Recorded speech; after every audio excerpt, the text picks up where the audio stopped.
नमस्कार दोस्तों, बात करेंगे बिग बॉस 18 की। दोस्तों, शिल्पा शिरोडकर घर से बाहर जा चुकी हैं। उनका इविक्शन हो चुका है। इविक्शन होने के बाद बाहर जाती हैं क्योंकि उमंग कुमार कल घर के अंदर गए थे और चिट्ठी वाला एक टास्क कराया था, सबके लिए चिट्ठियां लिख करके आई थी। और उसी में एक चिट्ठी उनके लिए बिग बॉस की आती है कि बिग बॉस कहते हैं कि भाई जनता के वोटों के आधार पर आपका इविक्शन हो चुका है, आप घर से बाहर जाएंगे। अब तो भाई ईशा के अलावा अविनाश को, विवियन को, सबको अलग अलग चिट्ठियां मिलती हैं, किसी को माँ की मिलती है, किसी को किसी की मिलती है, ये सारी चीजें होती हैं। लेकिन शिल्पा शिरोडकर का इविक्शन मिड वीक इविक्शन के रूप में हो जाता है। अब भाई जब वहां पर बाहर आती हैं शिल्पा जी, बाहर आने के बाद मीडिया उनसे बहुत सारे सवाल जवाब करती है, तो वो जवाब देती नजर आती है। उनसे पूछा जाता है पहला प्रश्न कि शिल्पा जी, आपको क्या लगता था कि आप फिनाले में पहुंच करके, फिनाले वीक में पहुंच करके इतनी जल्दी बाहर हो जाएंगी कि भाई आप फिनाले पे नहीं जा पाए? तो कहती हैं कि नहीं, मुझे ऐसा नहीं लगता था कि मैं फाइनल के इतना करीब बाहर हो जाऊंगी, लेकिन घर में और भी जितने कंटेस्टेंट हैं वो भी सारे डिजर्विंग हैं, किसी न किसी को तो बाहर आना ही था। तो मैं जनता के वोटों के आधार पर बाहर हो गई। मैंने जितना भी खेला है बहुत अच्छा खेला है। चलिए, बहुत अच्छी बात है, शिल्पा जी ने इस चीज को एक्सेप्ट किया कि भाई मैंने जितना खेला है उतना बहुत अच्छा खेला है, और भाई निकलना तो किसी न किसी को था ही। अगला प्रश्न आता है कि आप पूरे सीजन में आपने केवल का गेम करण और विवियन के इर्द गिर्द ही रहा, इस पर आप क्या कहना चाहेंगी? तो कहती हैं कि ओ माय गॉड, ऐसा बिल्कुल भी नहीं है। करण और विवियन से, दोनों से मेरी बहुत अच्छी दोस्ती थी, दोनों से मेरा लगाव था और मैं दोनों के साथ अच्छे से रहती थी। ऐसा नहीं है कि मैं मतलब किसी पर्टिकुलर मतलब और किसी से मतलब नहीं रखा। मेरे साथ करण के साथ चुम थी, श्रुतिका थी, सभी के साथ मेरी अच्छी खासी दोस्ती रही है। ऐसा नहीं है कि केवल करण और विवियन के इर्द गिर्द ही मेरा गेम रहा है। अगला इनसे प्रश्न किया जाता है कि आपने विवियन और करण को 50-50 दिनों में बांट दिया, इसके बावजूद भी आप उनसे माफी मांगने गई। आपने दोनों को 50-50 में बांटा, फिर इसके बाद आपको ऐसा गिल्ट फील हुआ, फिर आप विवियन से माफी मांगने गई, ऐसी क्या हुआ था? तो कह रहे हैं देखिए, माफी मांगने से कोई छोटा नहीं हो जाता। अगर आपको ऐसा लगता है कि माफी मांगना से किसी को अच्छा लगेगा तो माफी मांग लेनी चाहिए।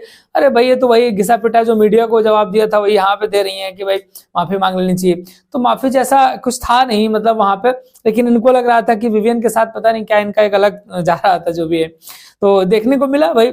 और राजमाता जी सवाल जवाब करती नजर आ रही है मीडिया के। अगला इनसे क्वेश्चन किया जाता है कि रजत के साथ आपका एक झगड़ा हुआ था, तब से लेकर आज तक आप रजत से नाराज बनी रही, आखिर क्या कारण है? तो शिल्पा कहती है कि रजत बहुत ही बदतमीजी से बात करता है, उसके बात करने का तरीका मुझे बिल्कुल भी पसंद नहीं है। वो पलटू है, पलटता रहता है, कभी भी अपनी बात पर टिका नहीं रहता। मेरी जगह उसे बाहर आना चाहिए था। भाई शिल्पा जी क्या ही बोल रही है। वो उसे जनता के वोटों के आधार पर इलेक्शन हुआ है और जनता के वोटों के आधार पर कोई रजत को बाहर करने वाला नहीं था। और दूसरी बात है, पलटू पलटना जो भी है वो सब समीकरण है, सारे गेम है, और बिग बॉस के घर के अंदर कोई रिश्तेदारी तो करने आया नहीं, यहाँ पे तो गेम खेलने आए हैं, तो उसने गेम खेला है। खैर, जो भी आपको लगा आपने ठीक ही कहा है। अगला इनसे प्रश्न किया जाता है कि शिल्पा जी, बिग बॉस हाउस में आपकी सबसे अच्छी बॉन्डिंग किसके साथ थी? तो शिल्पा जी कहती नजर आती है, वैसे तो मेरा सबके साथ अच्छा बॉन्ड था, मैं कशिश के साथ भी मैं बैठती रही हूँ, चुम के साथ, करण के साथ, श्रुतिका के साथ, सभी का, विवियन के साथ, सभी के साथ मेरी बॉन्डिंग रही है। लेकिन अगर बात की जाए तो यहाँ पर करण के साथ मेरी बॉन्डिंग ज्यादा रही है और चुम और करण के साथ मेरी बॉन्डिंग बहुत अच्छी रही है। तो इन्होंने कहा है, बात सही है। अगला इनसे प्रश्न किया जाता है कि बाहर आकर के आप जो है ना विवियन और करण से क्या दोस्ती रखना चाहेंगी? तो बोलती है बिल्कुल, मैं बाहर आकर के दोनों से ही दोस्ती रखना चाहूंगी। मैं करण और विवियन से, मैं दोनों ही बहुत अच्छे हैं और मैं विवियन से भी बात करने का ट्राई करूंगी। अगर वो एग्री करेगा तो हमारा रिश्ता, हमारा जो दोस्ती है वो कंटिन्यू रहेगी। लेकिन हमें ऐसा नहीं लगता है कि विवियन ऐसा कुछ कंटिन्यू करने वाला है, क्योंकि वो अलग तरीके का बंदा है। बड़ा मुश्किल है कि ऐसा कुछ होने वाला है। लेकिन हाँ, अब भाई इनको लग रहा है, हो सकता है कि मे बी वो ऐसा कुछ हो जाए, वो तो अलग बात है। अगला इनसे प्रश्न किया जाता है कि चुम और करण के रिलेशन के बारे में आप क्या बोलना चाहती हैं? तो ये कहती हैं कि देखिए, ऐसा है कि सभी लोगों का अपना एक निजी नजरिया होता है, सब अपने हिसाब से सारी चीजें करते हैं। और चुम और करण आप दोनों बहुत साथ में प्यारे लगते हैं, बहुत सारी मस्ती मजाक सब कुछ करते नजर आते हैं। और ये उनका डिसीजन होगा कि वो क्या करना चाहते हैं। चुम ने बोला भी था कि वो बाहर जाकर के ही इस बारे में बताएगी कि वो क्या करना चाहती है। तो यहाँ पर उन्होंने चुम के ऊपर ही सारी बातें डाल दी हैं कि भाई चुम बाहर जाकर के बताएगी कि क्या करना चाहती है। अगला इनसे प्रश्न किया जाता है कि अविनाश और ईशा की दोस्ती के बारे में, अविनाश और ईशा के बारे में आप क्या बोलना चाहेंगे।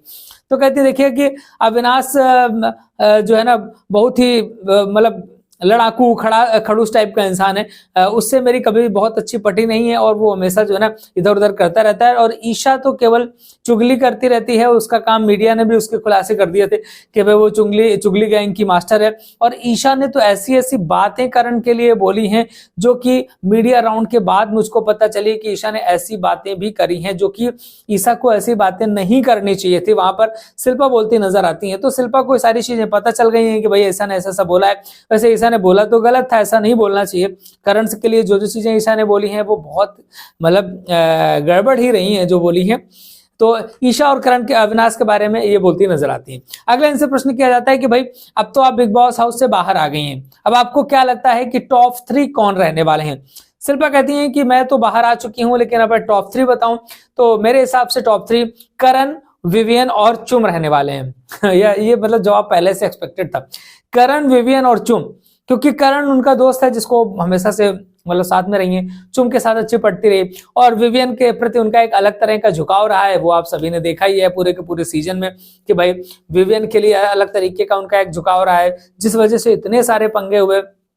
उन्होंने कई बार वहां पर नॉमिनेशन की भी बात आई तो उन्होंने विवियन को करण को नॉमिनेट कर दिया, विवियन को नॉमिनेट तक नहीं किया, बहुत सारी चीजें हुई। लेकिन हाँ ये बात सही है कि करण ने यहाँ पर शिल्पा जी का पूरा लास्ट तक साथ दिया है।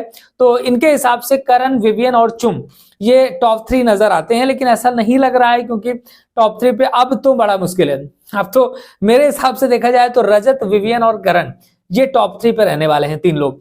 और इनमें इस बार लेकिन एक चीज है, इस बार मुकाबला बहुत तगड़ा वाला है। ऐसा मतलब बहुत कम होता है, ऐसा बिग बॉस में नहीं देखा गया। हमेशा टॉप 2 का मुकाबला रहा है या कभी कभी तो मतलब एक तरफा रहा है, लेकिन इस बार जो मुकाबला है बहुत तगड़ा वाला है।